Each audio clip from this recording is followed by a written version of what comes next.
Welcome into the Nickel City Crew. I am your host, Rob Crippen. Please like us on Facebook and follow us on Instagram and Twitter at Nickel City Crew. This episode, along with all of our episodes, are presented by Crippen Legacy Entertainment here on Spreaker. We're so glad that you're joining us for some of your Buffalo Bills and NFL content again today. And as always, these are my Bills thoughts said out loud. All right, let's get straight to it.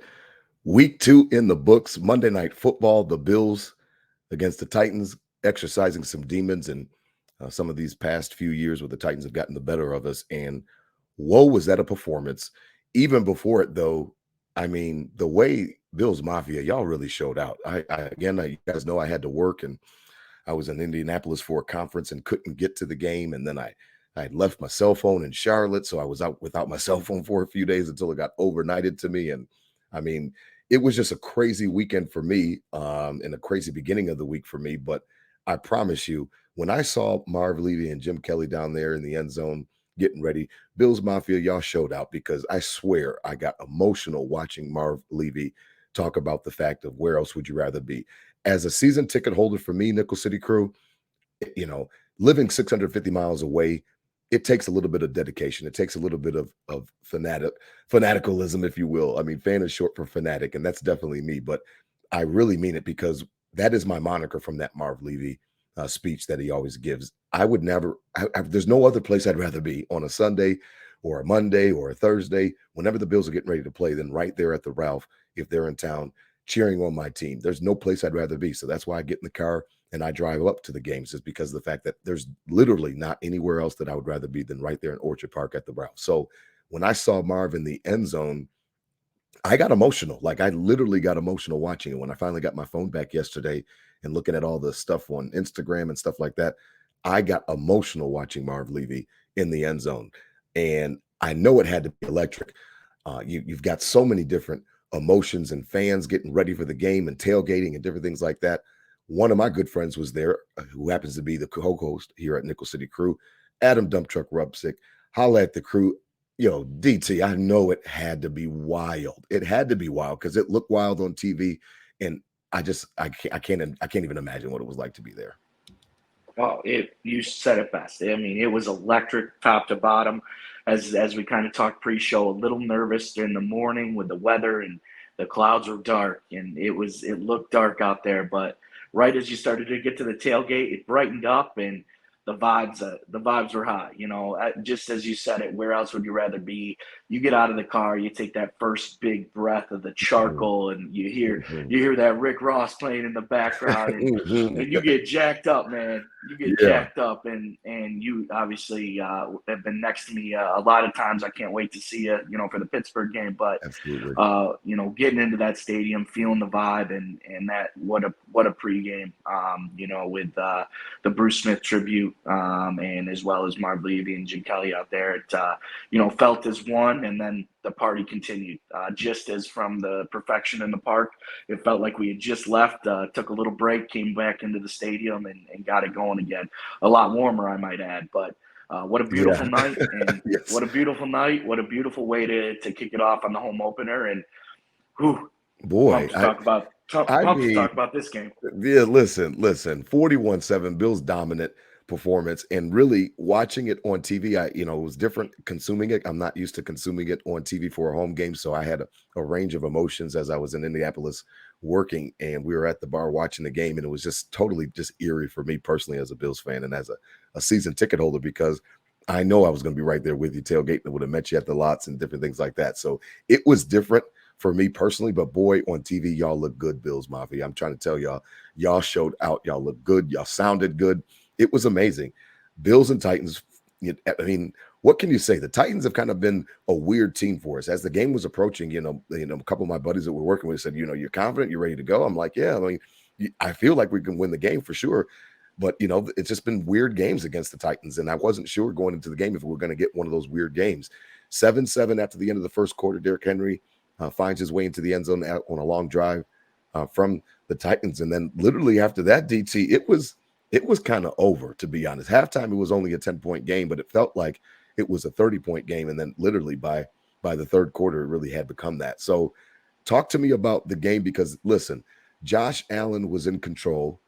The defense was ridiculous. They could not move the ball. The Titans couldn't get anything going. They held Derrick Henry to a poultry total on the night. He had 13 carries, 25 yards. That's 1.9. 2 yards a carry is nothing.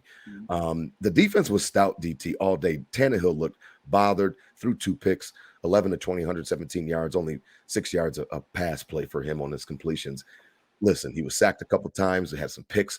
Poyer got on the action.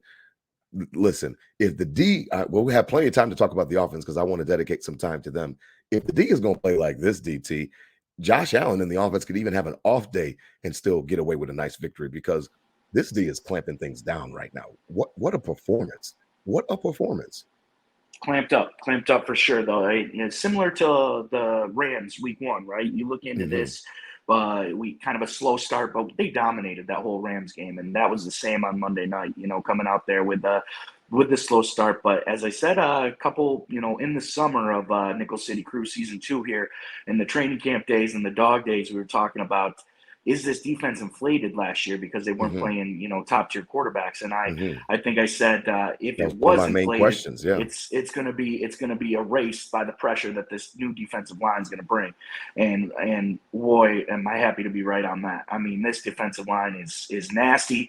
They come in waves, even with the injuries. My man Daquan Jones taking up blocks, being a beast out there, and the defensive ends obviously coming in. Von Miller literally dominating every snap he played. he really and did. Rousseau coming up big, and obviously back into all aspects of this defense played hard. Pick 6 from the linebacking core. Obviously, you hate to see the injury to Dane Jackson, but obviously the rookies came in and really held their own with the safety help over top as well. So couldn't do anything. They tried to run, and it wasn't even close. Henry wasn't even. You could tell he was just giving up in the third quarter because every time he knew it was going to be a 1-yard gain, and then forced Tannehill to get into make some dumb throws, and they pulled him. The defense exactly. demoralized Mike Vrabel and his offense. They demoralized him to the point where you're right.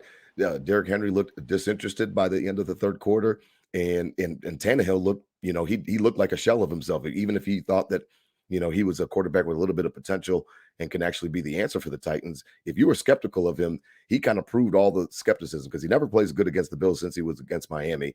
He's never been a dominant quarterback against us specifically, and we showed it on Monday night. I mean, that was a real clinic that they put on. It seemed like they were coming at him in waves. I love how you talked about the fact that even though Ed Oliver was out along with Settle, they didn't skip a beat of DT. Like it literally was waves of pressure. It was waves of run fits where everybody was in the spot. I was very, very impressed by Kaiir Elam on the edge, setting that edge from the cornerback boundary position, making sure everything was forced back inside. I saw a couple of cool clip ups of him on Twitter of how he was, creating leverage and getting everything forced back inside with Henry.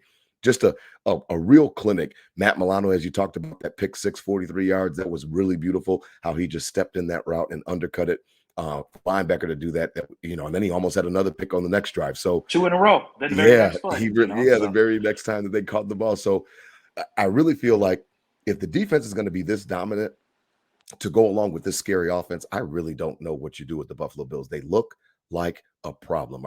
Our Bills look like a problem. Every time I see different parents out at football practice now with my boys, they're, oh, your Bills are looking good. I have the same response every time, DT. We look like a problem. Like, I don't know. I'm not trying to crown us yet. You already know how I am. I like to hedge my bets in respects to managing my expectations. But boy, they look like a problem.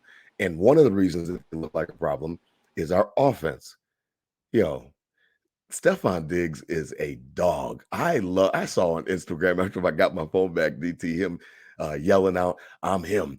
And then I saw the shirts come out from, I think it was 716 store talking about "I'm him." And boy, I'm going to buy that shirt because I love that. And I love his energy. What he brings to the team is invaluable. He raises the level of play. He raises everybody else's intensity level. And that includes 17. I mean, Stephon Diggs has meant more to Josh Allen, in my opinion, than any other draft pick, than any other move that they made. I know that they've made a lot of moves. We've always given Brandon Beane his due respect, and rightfully so. Stephon Diggs has literally been a culture changer above anybody else, in my opinion. I think he has raised Josh Allen's confidence level, and I think it's palpable. I think you can actually see it on the field. Boy, did he put on a performance, DT. And you gotta, I mean, give credit to that. I think we talked on Ken Dorsey and his play calling to Hmm. realize how important Diggs getting pumped up is for this team and Hmm. feeding him the ball early and often, and Early and how on. crucial Hmm. that is for everybody on this team to come and step it up. And that's what I saw of it. I saw, as you said, kind of looking at those breakdowns on Twitter and whatnot, and literally just playing with this defense, waiting Hmm. for them, knowing you can't stop 17, and just waiting for people to back off of Diggs and then audibling at the line to throw them quick RPO speed outs all game long. And then they start to lack a little over the top, easy. It's a nice game plan Dorsey has been putting together to know that you got to pump up 14 to get this team rolling behind it. Yeah, you really do, because when you get him involved early, what happens is the entire intensity level changes, the whole mood changes. I was listening to Chopin the Bulldog, and Bulldog had a great point earlier today how he was Stefan, and I noticed it on TV. So it's a little bit different when you're watching the game on TV as opposed to being in the stadium. And he was not going out of bounds just like freely. He was not just being passed out about, like he was delivering contact. He was actually initiating contact as he was heading towards the boundaries, letting the Titans know that it was going. Y'all are in for a long night. Period. I love that dog mentality that he has. It's just, it's so fun to watch. He is so entertaining. He is literally my favorite Buffalo Bill. I've said that a few times, and on Monday night, I mean, it kind of culminated again, because everything that he did affected the entire. I mean, some of these routes that he was running. I mean, he had number 30. I don't even know who 30 was. He had him on that one touchdown, literally back, like thought he was going breaking out, and then he literally lost his footing and was backpedaling and about to stumble as he broke back in the inside for that touchdown where he's diving into the end zone. I mean, that was just a thing of beauty. He is one of the best route runners in the league. He should get that recognition all of the time. I feel like the sky is the limit for him. He could have a career year. He could bust off all the records that Andre Reed set and that he has actually set in his first couple of years in Buffalo. I really think that Stephon could be really, really, really special this year. I think they're taking it up to another notch, if that's even possible. I know it is possible, but he was just, at the top of the league when he first got here, catches and yards. I think he could be a triple crown this year. I really do. Yeah, no reason he shouldn't be, especially as the Bills, are in the first two games. The writing's on the wall. It works. 17-14 works. Like It equals you six. can't. Yeah. Yeah, and it's not like, yeah, you can argue maybe not the best corners, but week one was arguably the best corner in the league. So they ain't afraid to throw to him, He cooked them even no barbecue matter no matter chickens. who, Yeah. no matter Hmm. who the corner is. So Yeah. that's something defense has got to be lacking as well. Like, oh, they're not going to throw to me. I'm on them, but no, 17 is going to throw it to you no matter what. Yeah, I was surprised that Gabe Davis. I know he was battling an ankle injury, and I didn't know how severe it was when I saw him on the inactive list. I was a little bit surprised. I wasn't worried, but I knew that somebody was going to have to step up. I was hoping that Shakir would How get some how bad would opportunity. that have been, Rob? Yeah, How bad yeah, would that have been? I mean, as much as that defense was getting cooked Monday night, you had 13 out there too. I mean, whew, yeah. it might Over have been a Kumaro, it could have been. Yeah, a, it could have been. a It could have been a college totally different college story. score, college score, put up 70. Yeah, it really was. It was ridiculous, to be honest. You could see where the Bills had taken their foot off the gas once Tennessee kind of waved the white flag and brought in Malik Willis to get him some reps. Took Derrick Henry out of the game, and it was kind of, Mike Vrabel kind of signaling from across the sidelines to Sean McDermott to, hey, call off the dogs. And what a great feeling, what a great party. Last time we were in the stadium, as you alluded to earlier, was perfection in the park. I love being there. I love being a part of that atmosphere. I'll never forget it. I'll wear it as a badge of honor. And then, like you said, the next game in the stadium, just kind of pick up where you left off. That's got to be surreal. It's got to be so much fun to be a part of Bills Mafia right now. I know I'm having a blast with it. And I know you guys are as well, because I see you guys talking about the Bills, and I love it. I love Bills Mafia. I love Nickel City Crew. I'm so happy that the team that we love and that we've supported for so long, especially through the drought, we are finally it seems like we're getting repaid on our investment. And that's kind of what this season feels like. It's kind of what these last few seasons felt like. And and building up to it. I actually called WGR last week to talk about it. The topic of their show was on Chopin Bulldog was, when was the last time that this felt like this? And I had to call in to ask, when was it? When was the actual energy like this? I thought, and I actually compared it to 91. They agreed, because the team has kind of shown you that they can do something. They're not quite there yet. We don't have a championship yet, but we're real, real close. And it feels like 1991, like that could have been the same type of feel for this team. And Mike Chopin and the Bulldog, they both agreed with me that this is like a 91 season. This does feel like it coming into it. And boy, they're not, I mean, 2 weeks in, DT, I mean, the point differential leads the league. Like, I think they got the highest point differential since like the Patriots, the undefeated Patriots. Like, they are whooping these two teams. Now, I know we'll get to Miami here in a moment, but I'm just going to kind of sit back and revel in it. We didn't get a chance to record the other night because I was out of town, but I mean, the team looks great top to bottom. We saw the running backs getting a chance to get going. Zach Moss had a nice run that broke off for about 17 yards. I know that James Cook got some more burn as the game got out of hand. I was happy to see that. I don't really know a flaw. I'm trying to pick out one. I know that we can pick on the corners. I know that we can say when is Trey going to be back, and obviously we all, as you said, we hope that Dane Jackson will be okay. I know that he was released from ECMC. He's got movement in all of the extremities, so that's a really good sign. So our prayers are out for him. I don't see a weakness. If you see a glaring weakness, DT, let's talk about it before we get to Miami. I don't know what you're going to do. If you sit back on Josh Allen and you play that soft shell, he has shown now that he is mature enough to be patient. If you step up and you try to blitz, he's going to burn you. And he has done it now for 2 weeks consecutive. Every single time they come out of those high two safety looks or cover 6, cover 4, he is torching them every single time. The defenses don't want any problems with him in respects to his athleticism. We already know that. We already know what he's able to do with his feet. So I don't know. It's almost like a cheat code. Like, I don't know how he's guardable. I don't want to sound like hyperbole, but I don't like, where's the weakness, DT? As you sit back 2 weeks in, like, where's the hole? And well, first off, I heard that call in on the radio, and I Oh, knew you it was did? you right away. And one of our listeners here to the Nickel City crew, shout out Noah. He texted me. He's like, "Hey, is that Rob on GR?" Said, "Yeah, yeah." So kudos, Yeah, I'm a keeping the talk fan, man. going for I'm sure. a Bills fan, man. Yeah, I'm a But Bills fan. but yeah, I mean, Rob, it's unstoppable force. I mean, like you said, any defense you put into him, he's showing he can beat it time and time again. And everything looks improved. All the weaknesses that we've been talking about for the last 3 years, a little here, a little there, everything has been improved, on all aspects of the ball. And this offensive line is something going, kind of outside the media, obviously, in the first 2 weeks with all the hype on, Diggs and 17. But this offensive line looks really good. And as we talk defensively, every aspect, every level, they're shutting people down. So I really think, they're going to be a force to reckon with, obviously, the entire year. Yeah, no, I mean, it is early. It's only 2 weeks, so sometimes Bills fans, and I'm definitely one of them that try to temper expectations, try to keep everything in perspective. It's hard not to really get carried away with this team after the first two performances. It's really looking like we can be everything that the media and the pundits in Vegas thought that we could be. It looks like we could live up to it and actually be that, and that's really exciting. We do get a test this week. I was so excited. I was in Indianapolis. We were watching the games on Sunday. We had just landed, got everything set up for our conference, and then we went out to watch the games. And I was so happy to see Miami come back because I wanted it to be 2-0 versus 2-0. I'm really ready to burst their bubble now. I'm sorry. I come from a different generation. I'm 37 years old. I don't like the Dolphins just as much as I don't like the Patriots. The reason, because they were the only team that could give us any trouble back when I was growing up. Dan Marino, the Mark brothers, Clayton and Duper. I mean, I don't like the Dolphins and Brian Cox, and I don't like them. I really were hoping that they were going to win. I was so happy. I couldn't believe it. I thought it was improbable that they would when Baltimore got up so big, but they came back.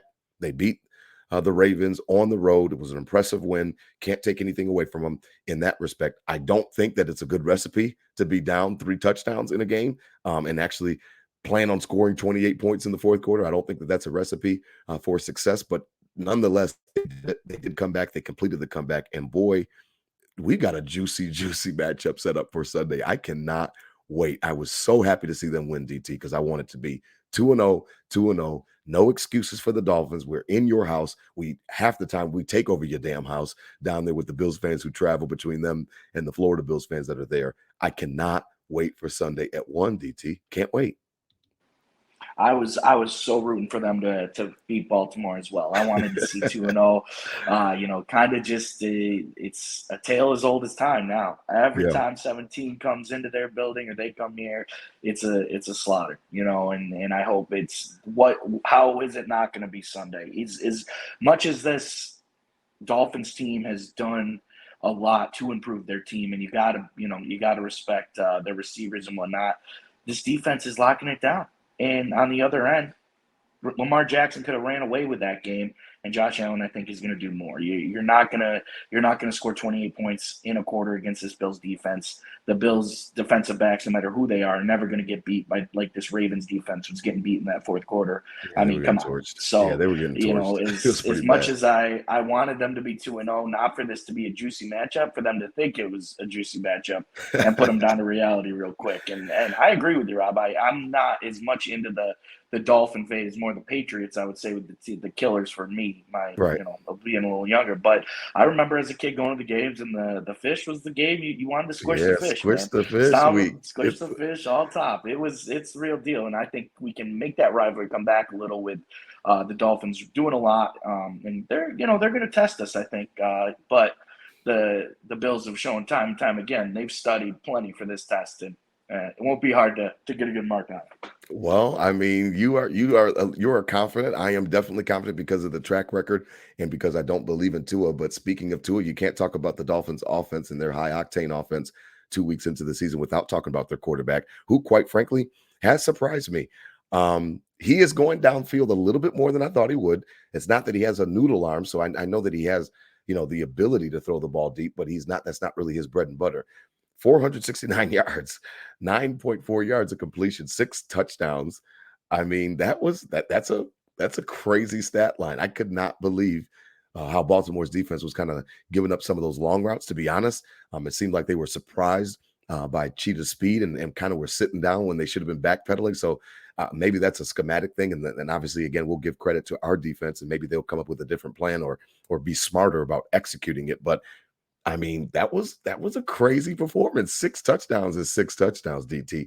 Talk to me about Tua. I am not a believer. I'm not necessarily a Tua hater. I just don't think that I think he's a little bit overhyped. I think everybody is trying to build cases for him to be better than he really is. Everybody's trying really hard. When you got to really work hard to talk up your quarterback and to pump him up, you may not have the best guy that you think that you do.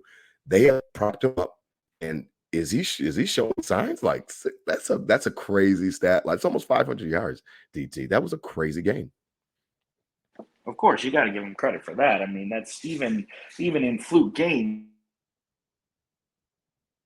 Even in fluke games, you're talking a situation where you still got to throw those yards. I mean, that's Mhm. a lot of yards to throw for. It's four. What was it? 465, I think. 469, 6 465, touchdowns. I mean, 469 and six.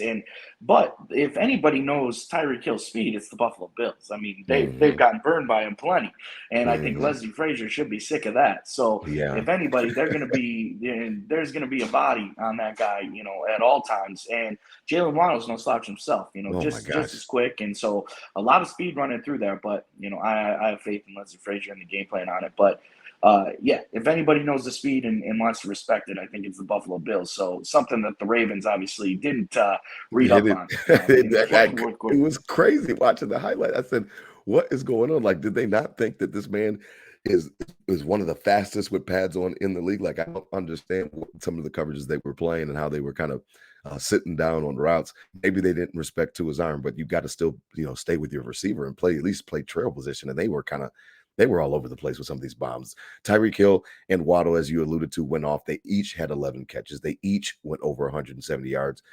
Hill ends up with 190. They each had 2 touchdowns. I think it's the first time in a long time for the Dolphins that they had receivers that went over 150 yards in a game since the Mark brothers back in the 90s.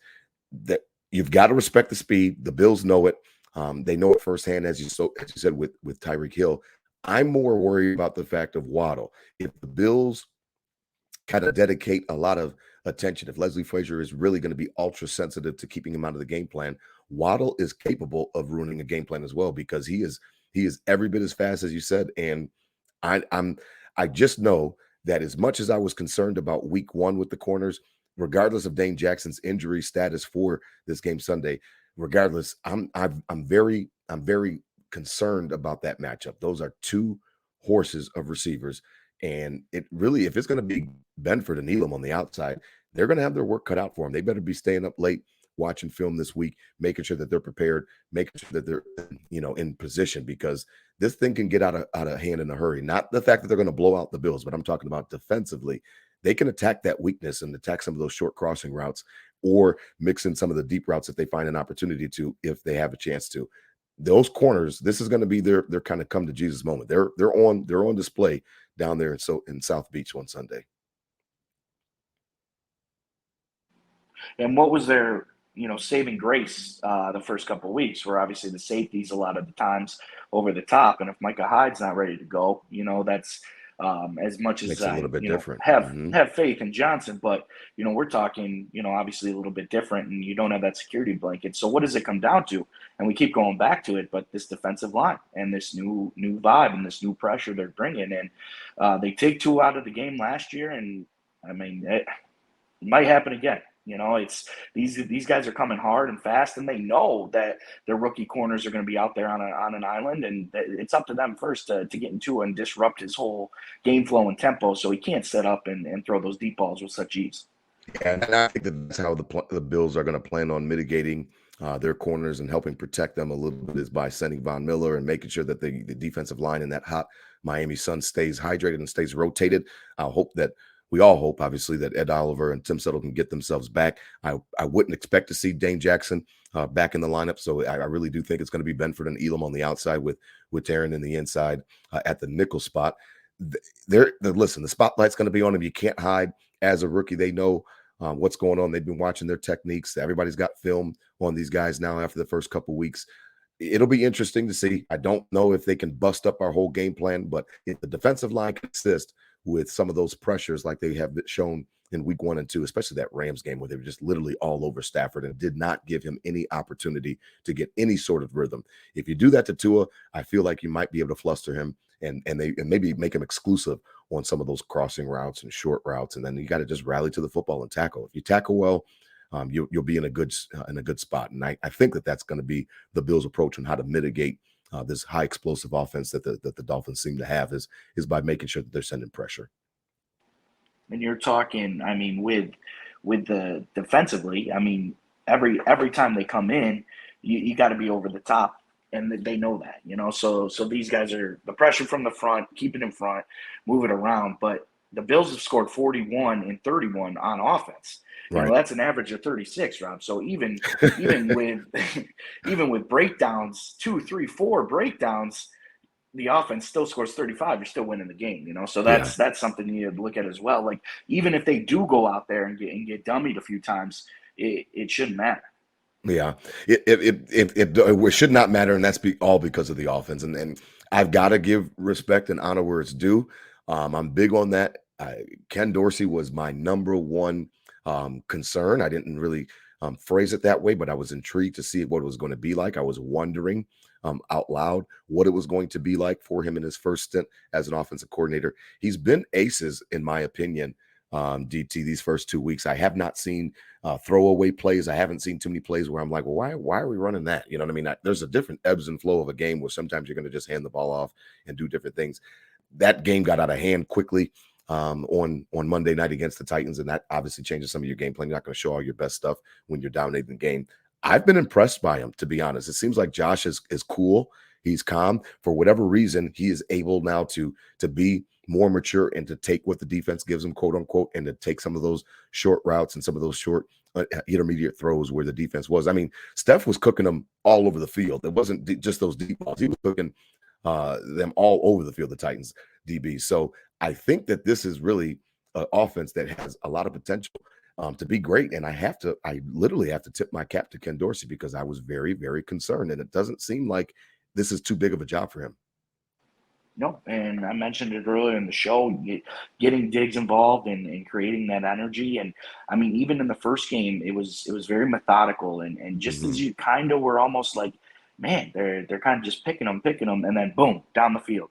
Hmm. And he's working it and definitely working defenses. And 17 obviously likes it, and the team's rallying him behind it. And you got to give credit to Dorsey here of putting our talents out on display. And Put obviously them in he's a a good position team to to do it around. succeed. Yeah, yeah. They're in position to succeed. It seems like everybody is cohesive on the offense. Everybody knows their Yeah, job. I even love that. Hmm. yeah, even in the downs of third and short, and that was the one downfall of that game with the couple conversions the Bills, early on, they were in third and short, third and one, fourth and one. They were Right. never in a situation where it was like, oh man, this is a punting, down, no problem. Like they were always attacking, They always were in a always ahead of position the to chains. make Yeah. plays. Yeah, Yeah, they were always ahead of the change. It seems like he keeps his team on schedule. Obviously, a lot of respect and honor goes to Josh, making sure that he's doing his job, actually playing the game. But a part of it has to go to Ken Dorsey to make sure that he's calling up the plays and dialing up the plays that Josh likes and that the offense likes, depending on the defense and what they're getting. So I'm excited, to be honest with you. I cannot wait for this game on Sunday. I really am excited to see what this team can do. It seems like every test that has been put against the Bills so far in this early season, they've passed with flying colors. We were worried about the corners and one handle it perfectly with a great practice. We were worried a bit about the loss on Monday night in the Titans and games against the Titans. They play us tough all of the time. No problem. Just go out and just dismantle them. I'm really excited to see the Bills do on the road against a team that has been feeling themselves. And really, I would love to see them make a statement. I hope that they do. Obviously, we all do. But I'm going to be very interested. It seems like with a team like this that is this good, it seems like every week is its own little event. It's its own little, what I mean, like much watched, must watch TV. I'm very excited, DT. I want to see what they do in this spot. Like, okay, well, let's put them on the road and it'll be hot and they'll be in the sun while the Dolphins are in the shade. Okay, let's try to stack the deck against this team and see where they'll crack, because right now it doesn't seem that they have many cracks. I'm interested to see that when they're pushed, how do they react? They haven't been pushed yet. We'll see if the Dolphins can push them. Yeah, and I hope not. But as you said, this team each game is an event, and I'm kind of looking forward to it. And I know you are too. Kind of a more relaxed Sunday, 1 p.m. Finally, a 1 p.m. Yes. game, and we sit down and watch. And I'm excited to kind of watch it up close and on the TV and see the things. Even on the Thursday night game, yes, we were watching it on TV, but it was opening night. It was a Yeah. party. Like Yeah, it was a it, party.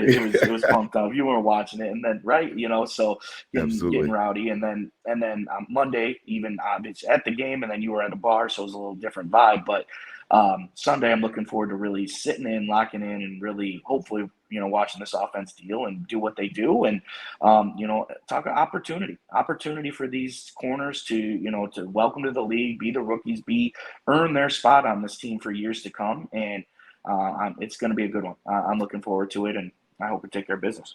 Yeah, I really do. I think that it's going to be a fun game. I'm excited to see the matchup, and I know that Bills Mafia will be in full force down there in South Beach. I know that that's going to be the case. We always show up well in their stadium, take over their stadium many of the times. It's always leaning towards Bills, it seems like, and then by the second half of some of those beat downs, even down in Miami, it's all Bills because they've all left by that point in time. But the Dolphins, they're feeling themselves. The fans, I'm sure, are excited about the team, so I would expect to see a much more even crowd, and obviously leaning towards the Dolphins a little bit, but Bill will be represented for sure. As we get ready to wrap up, I just wanted to kind of speak on something that it's interesting to me that the Bills, you know, every every TV I turn on, like every station I turn on, sports station, DT. I mean, every time I turn them on, they're talking about us. How do you think that the Bills are handling their expectations over there? Because it seems like they're laser focused, and maybe everybody else is talking about the Bills and Super Bowl and this and that, and maybe internally I know that they have their own goals, but it's cliche. Next game, next game. They do. I'll give them the credit. And even Von Miller, who just got here, he's always talking, we're gonna celebrate this one tonight, and then we're gonna get right back in the morning and get to work. So how do you think they're handling expectations? Every time I turn on NFL Network, ESPN, NFL Live, anytime I'm looking at the TV, it seems like I see that beautiful charge in Buffalo on there. How do you think that the team is handling those expectations? Because it looks like right now that they are completely focused. Lasered in. You said it best. Laser focused. But what a kind of a surprise is we went years without ever seeing the Bills on any of these networks, and now it's all they're talking about. So talk about full swing, full circle. But since the start and back to Coach McDermott creating this culture, and you got to give credit to that and this organization of really locking in and being a professional football team to the highest degree. And I Hmm. think this team, every aspect they got winners. They Hmm. pick these guys because they are all cut from the same cloth, and it all Hmm. comes together and makes one team. That's And right. credit to everybody that put it together and the team out there on the field every week, because they did a dang good job. And like you said, I think they know how good they are, but it's a situation where we like people talking about us because we know how good we are. Now everybody else does too. Yeah, I definitely think that, sometimes, confidence can be confused with cockiness. I don't get the sense of cockiness, from these team. I think that they're are focused, as I said, and I think that they just got like a swag, like they just like seeing Steph on the sideline. I mean, it was so awesome. And he just, I'm him, and he's screaming, I'm him, like, and I was just like, oh my gosh, like this is so. It seems like they're stepping into it, and like this really is a year that could be special because they're not afraid. They know what it takes. They know that they fell short with 13 seconds this year. They know that they were right there. And then watching how they dismantled the Rams and what we've seen from the Bengals so far this season, they probably even feel like that they had a Super Bowl in their pocket.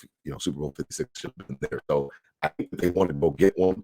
I think they want to get ready to get some parade Bills Mafia and Nickel City Crew. And I'm really excited about that.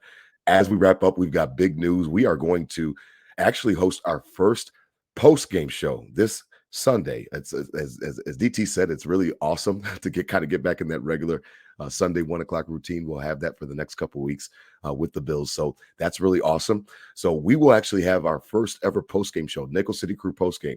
What I'm working on now is getting us on YouTube so that we can interact with you all a little bit more live, kind of back and forth.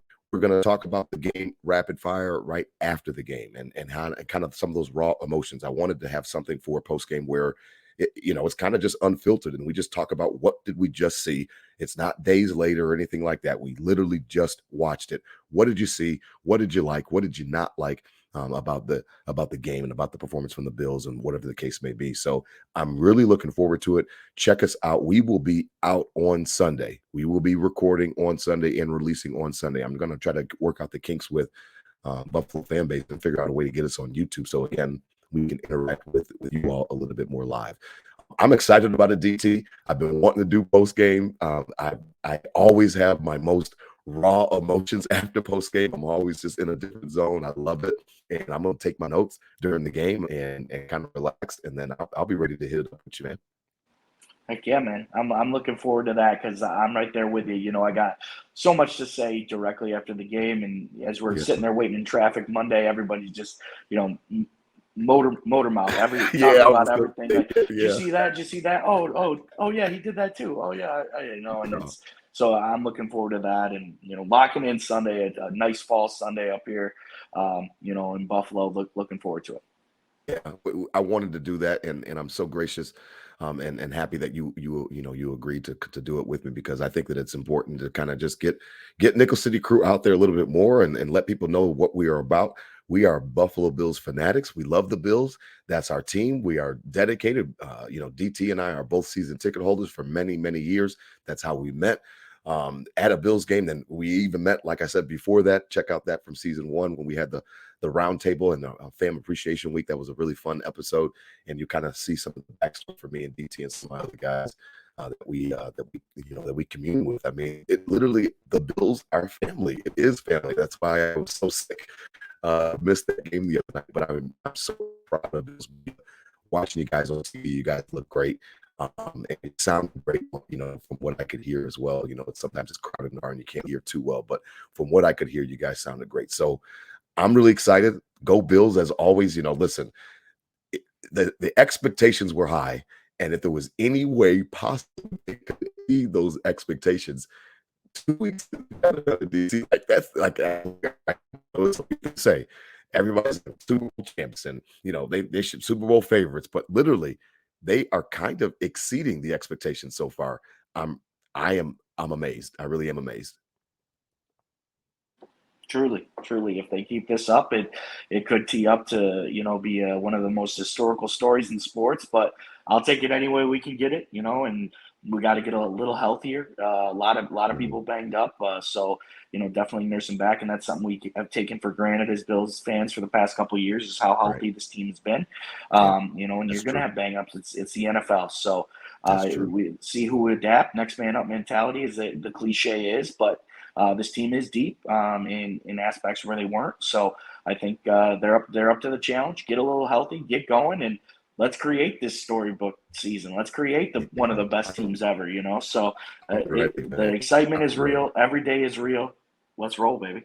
Yeah, let's roll, man. I'm ready to plan a parade, man. I'm ready to plan a parade. So I know it's only 2 weeks in. We don't want to get too far ahead of ourselves. It is a long season, and I think that's a really good point as we wrap up. Is that we have been very spoiled with health, and it's not normal. What happened to the Ravens last year with the astronomical amount of injuries is not normal. The same way it's not normal to not have many injuries and have two All Pro safeties in the game every week, count on them like clockwork. Like it's very, very rare to have that kind of luck because some of it is luck. Yes, conditioning. Yes, making shout out to the Bills. Strength and conditioning staff, and their beautiful facility that they have there next to the stadium at AdPro.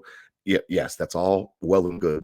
It's a little bit of luck as well. We've been extremely healthy, so speedy recovery for all those guys that Oliver tips it on. Obviously, above all, Dane Jackson. We hope that he works out well. And I know, again, I don't expect to see him on Sunday, but we hope that he recovers well and gets back on the field when he is truly healthy. But I've had a blast tonight, DT. I had a blast watching you guys on Monday Night Football. I was totally, totally jealous. I'm so happy to be back in the building in a couple weeks against the Steelers. I cannot wait for my first game back at the Ralph. But it really was fun to watch on TV. It looked like a blast, and obviously it was such an amazing game. As always, these were my Bills thoughts out loud. Please spread love, not hate. Let me get a go Bills. Hit them with a go Bills. Let's close this thing out. DT, go Bills. Go Bills. 3-0. Let's go.